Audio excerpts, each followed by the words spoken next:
Labrīt jums šajā trešdienas rītā. Turpinām mūsu pārdomas par mīlestību. Un šodienas vārds ir mīlestība nepiemin ļaunu. Mīlestība nepiemin ļaunu.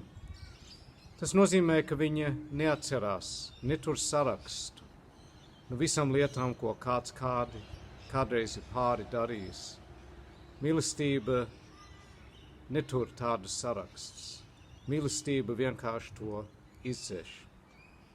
Es pazīstu tik daudz cilvēku, kas saka, es piedodu viņam, bet es nekad neaizmirsīšu, ko viņš man ir darījis. Tā būtībā nav īsta piedošana.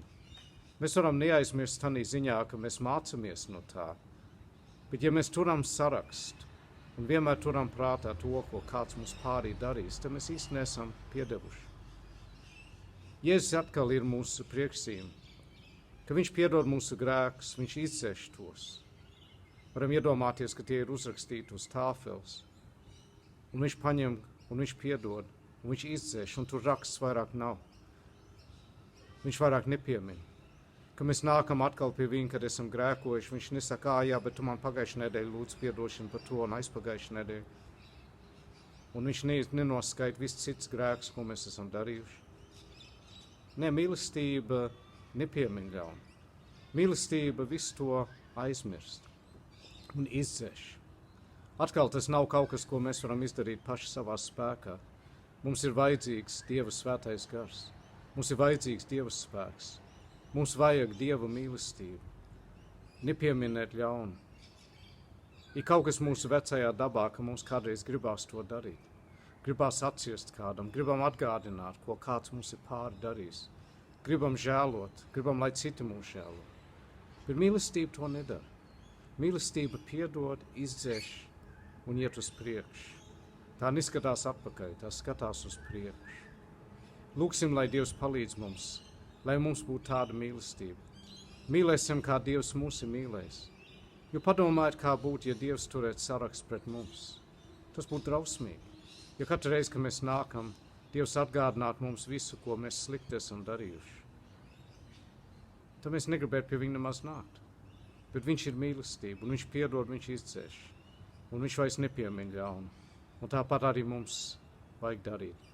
Lūksim, lai viņš palīdz mums to darīt. Mīļais debes Tēvs, paldies, ka tu mūs esi mīlējis ar mūžīgu mīlestību. Un šodien sākot mēs izlūdzamies no tevis atkal, kungs, pildi mūs ar savu garu. Palīdz mums mīlēt, kā tu mūs esi mīlējis. Palīdz, lai mums būtu tāda mīlestība, kas nepiemin ļaunu, kas neatceras to, ko kāds kādreiz pārī darīs. Bet lai mūsu mīlestība būtu tāda, kas piedod, kas izdzēš un kas iet uz priekšu. Mēs apzināmies, ka mēs ar savu spēku nevaram to izdarīt. Bet ar tevi mēs varam, jo tevi mēs spējam visu darīt. Palīdz mums mūsu dzīvē neturēt tādu sarakstu pret cilvēkiem. Kungs, palīdz mums šobrīd tos iznīcināt un izcest savā sirdī, lai tur būtu daudz vairāk vietas tavai mīlestībai. Kungs, palīdz mums, mēs lūdzam. Mēs nododam šo jauno dienu tavās rokās un izlūdzamies atkal tavu žēlistību un svētību. Mēs pateicamies, kungs, ka tu mūs tik ļoti mīlē, un mēs lūdzam palīdz mums ar tevi staigāt caur šo dienu, atspogļot tevi visur un vienmēr, katrā lietā, katrā vietā, lai mēs izrādītu tavu mīlestību. Paldies par tavu svēto vārdu. Paldies par tavu žēlistību, kas ik rīts ir jauna. Izlūdzamies, kungs, tavu svētību pār šo pasauli. Mēs lūdzam, lai iestājas miers. Mēs turpinām lūgt, kungs, lai tu palīdzi zinātniekiem atrast vakcīnu pret šo potu, pret šo koronavīrusu. Mēs lūdzam, kungs, palīdz mums, dod mums gudrību, esi ar slimājiem, esi ar tiem, kas sēro, esi ar mūsu bērniem, ka viņi iet uz skolu šodien, pasārgi visu mūsu mīļos no ļaunu. Un mēs lūdzam, kungs, svētī savu draudzi, svētī savu baznīcu. Palīdz, kungs, lai mūsu gaisma vienmēr spīd spoži. Un tagad visu nododot tev, mēs lūdzam mūsu Tēvs debesīs. Svētīts, lai top tavs vārds, lai nāk tava valstība. Tavs prāts, lai notiek kā debesīs, tā arī virs zemes. Mūsu dienišķo maizi dod mums šodien. Piedod mums mūsu parādus, kā arī mēs piedodam saviem parādniekiem.